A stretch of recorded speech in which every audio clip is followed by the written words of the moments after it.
Dos hombres en las Escrituras se dice que fueron confrontados con tentaciones. Uno fue Adán y el otro fue Cristo. El uno sucumbió y el otro venció. Esto es Tiempo de Luz. Hermanos, para este programa de hoy quiero invitarles que podamos nosotros abrir el libro de Primera de Juan capítulo 2 y vamos a leer tres aspectos de la tentación. En el capítulo 2 de Primera de Juan, versículo 16 dice: porque todo lo que hay en el mundo, los deseos de la carne, los deseos de los ojos y la vanagloria de la vida, no proviene del Padre, sino del mundo. Estos tres aspectos fueron los que se manifestaron cuando Adán y Eva estaban en el jardín del Edén.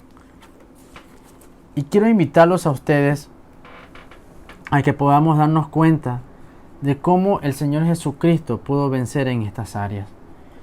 Recordemos, son los deseos de la carne, los deseos de los ojos y la vanagloria de la vida, que hablaba el libro de 1 Juan 2:16. Dice, tanto Adán como Cristo enfrentaron la tentación y uno sucumbió ante ella y el otro pudo vencer. En el libro de Lucas capítulo 4 vamos a leer todo un texto donde vemos cómo el enemigo quiso hacer lo mismo con Cristo que lo que hizo con Adán y Eva.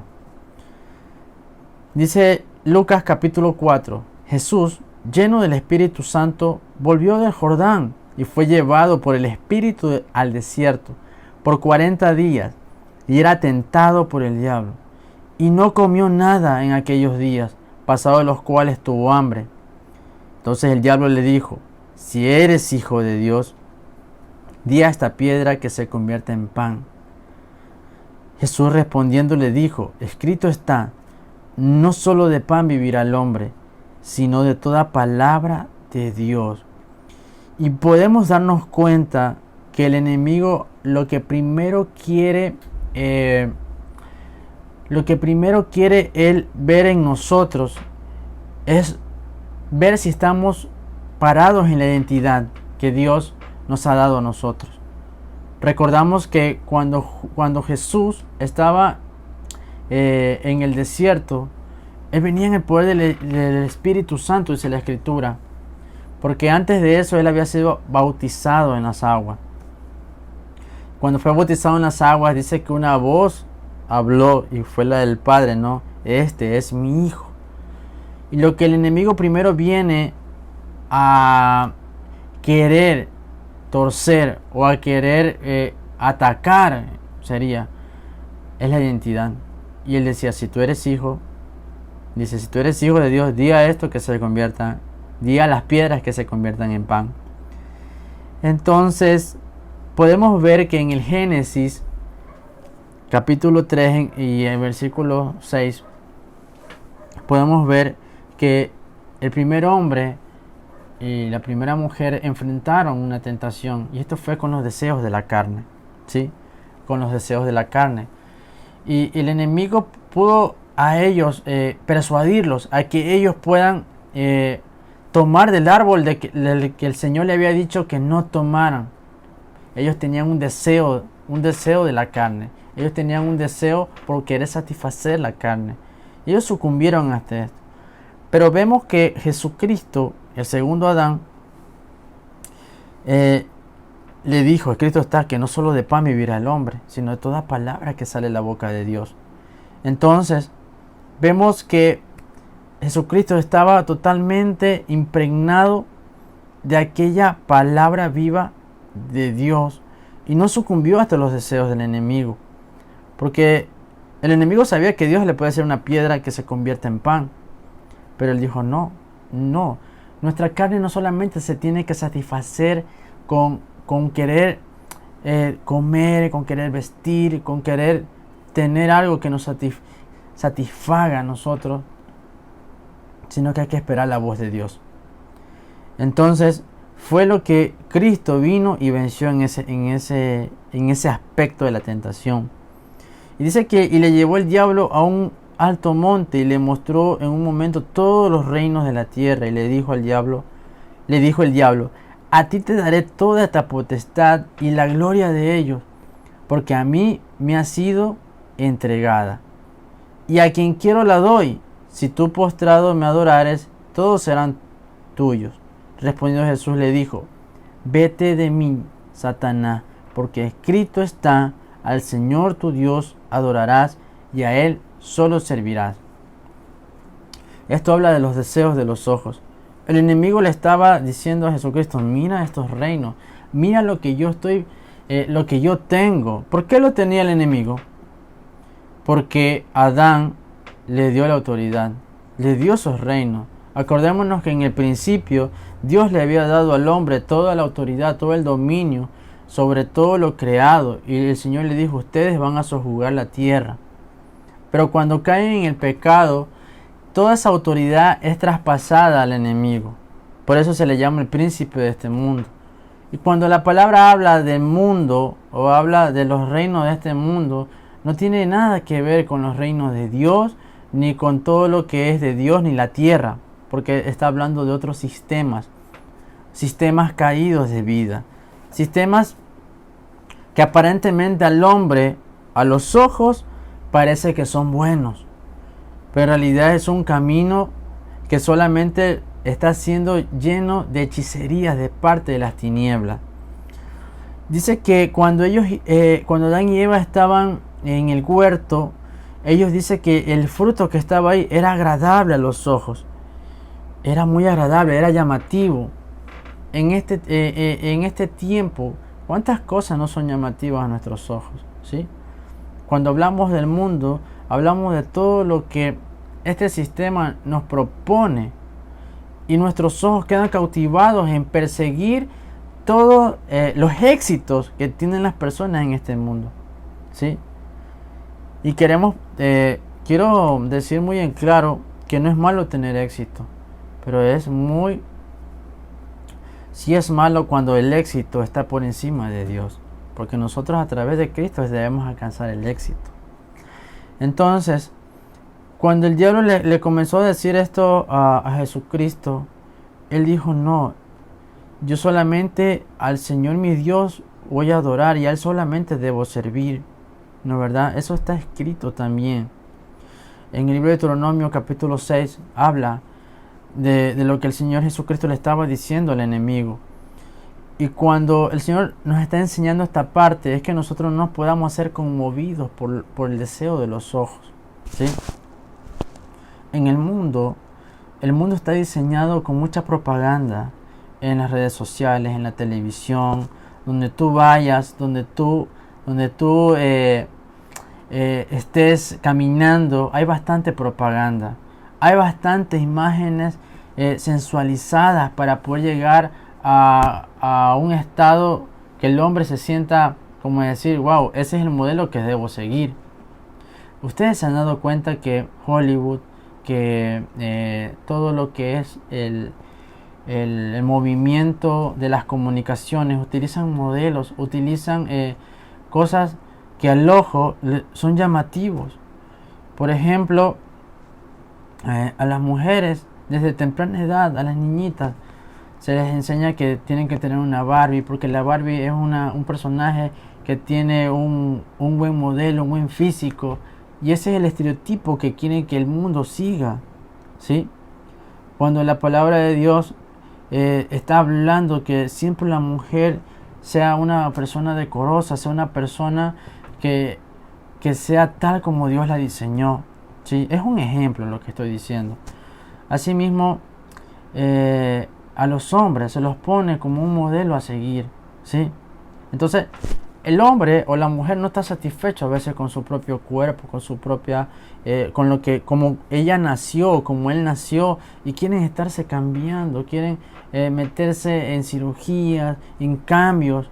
Son cosas que Dios no diseñó.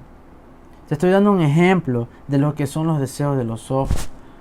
También puede ser perseguir las cosas materiales, puede ser perseguir las cosas, unas propiedades o lo que pueda llamarte la atención. Sabes que todo esto no es malo cuando está primero el diseño de Dios, porque hay que recordar que la palabra dice en Mateo 6 que primeramente hay que buscar el reino de Dios y su justicia. Y todo eso lo demás viene por añadidura. Todo eso lo demás viene por añadidura a nuestras vidas. El diseño de Dios es que busquemos primero su reino y su justicia. Y que todo lo material, todo lo demás vendrá por añadidura. ¿Sí? Es así. Tenemos que cuidarnos de los deseos de los ojos. Los primeros hombres estuvieron en Edén, sucumbieron porque dice que el fruto era agradable en los ojos, ¿sí? Pero en cambio, Jesús no se doblegó hasta los reinos que el diablo le estaba mostrando, ¿sí? Porque los reinos que el enemigo muestra son sistemas de gobierno que están fuera de Dios, ¿sí? Hay movimientos que se están levantando en la tierra en estos tiempos que están fuera, desalineados de los diseños de Dios. Y nosotros no podemos perseguir eso. Vamos leyendo más adelante. Dice el versículo 9, en Lucas 4 estamos. Y le llevó a Jerusalén, dice, y le puso sobre el pináculo del templo y le dijo: si eres hijo de Dios, échate de aquí abajo, porque escrito está, y el enemigo sabe la escritura, a sus ángeles mandará cerca de ti que te guarden, y en las manos te sostendrán, para que no tropiece con tu pie en piedra. Respondiendo Jesús le dijo: dicho está, no tentarás al Señor tu Dios. Y cuando el diablo hubo acabado toda tentación, se apartó de él por un tiempo. En este tercer aspecto de la tentación, él está hablando de la vanagloria de la vida, ¿sí? En el jardín del Edén, Adán y Eva, dice que la serpiente en un momento le habló y diciendo: si ustedes toman de esto, ustedes van a ser como Dios y van a alcanzar sabiduría, dice, del bien y del mal. Ellos les llamó la atención esa sabiduría, esa vanagloria. ¿Y qué es lo que el enemigo estaba tratando de hacer con Jesús? Era de probar a Dios. O sea, de vanagloriarte. Bueno, yo puedo hacerlo y Dios lo va a hacer. Y eso es una forma de tentar al Señor. Jesús citó una parte que en Deuteronomio también lo habla en el capítulo 6, diciendo que no debemos tentar al Señor nuestro Dios. La palabra para tentación en otras traducciones también se dice que es prueba o probar a Dios. El Señor Jehová de los ejércitos en un momento dijo que lo habían probado a Él. Y nosotros no debemos probar a Dios. Entonces el enemigo quería que Jesús pruebe a Dios. ¿Y qué se trataba esto? Es de vanagloriarse. Mira, a veces hay muchas personas, sean familiares, sean hermanos, sean a veces hasta cristianos, diciendo: a ver, bueno, usted es hermano, usted es esto, entonces ora al Señor a ver si le pasa esto. A veces te dicen: bueno, si tú eres hermano, di esto para que pase, o pruébalo. Y siempre los fariseos en la escritura le decían a Jesús: danos una señal, pruébanos esto. Y Jesús no sucumbió ante eso, porque no se trata de probar que somos hijos de Dios. Se trata de que nosotros podamos testificar con nuestros actos, con lo que hablamos, y reflejar a Cristo. No podemos tentar al Señor nuestro Dios y decir: mira, si yo tomo la decisión de seguir a Cristo en una forma radical, no lo puedo hacer doctrina esto. No puedo decir: así hazlo. Se trata de cada cual pueda tener esa convicción de cómo el Señor lo ha llamado, de cómo el Señor le ha dicho que viva para Él, ¿sí? El Señor está buscando que nosotros podamos vencer en las áreas de la tentación. Recordemos: los deseos de la carne, los deseos de los ojos, la vanagloria de la vida. En Génesis 3 decía que el árbol era bueno para comer, deseos de la carne. Era agradable a los ojos, deseos de los ojos. Dice que el árbol era codiciable para alcanzar la sabiduría. Habla de la vanagloria de la vida. Entonces, los primeros hombres, o por decirlo, el primer hombre, Adán, sucumbió y falló. Pero Cristo vino y resistió la tentación. Y es más, la venció con la palabra. Todos nosotros debemos estar nutridos de esta palabra, porque hay voces que van a venir. Hay voces que vienen como una palabra de tentación o una palabra de prueba. Y en tiempos donde a veces hay escasez, en tiempos donde a veces hay proposiciones que parecen que vamos a salir ya del hoyo, del pozo que estamos, y solamente son deseos de los ojos, ¿sí? A veces la vanagloria de la vida te va a hablar y te va a decir, ¿para qué sigues ese camino del evangelio? Si es un camino difícil, un camino que solamente deben seguirle los religiosos, y tú debes resistir esa voz y debes confrontar con la palabra, porque si Cristo venció, también nosotros podemos hacerlo. Aquí en el libro de Lucas 4 hemos visto cómo Jesús pudo contrarrestar toda palabra que salió del enemigo con su palabra.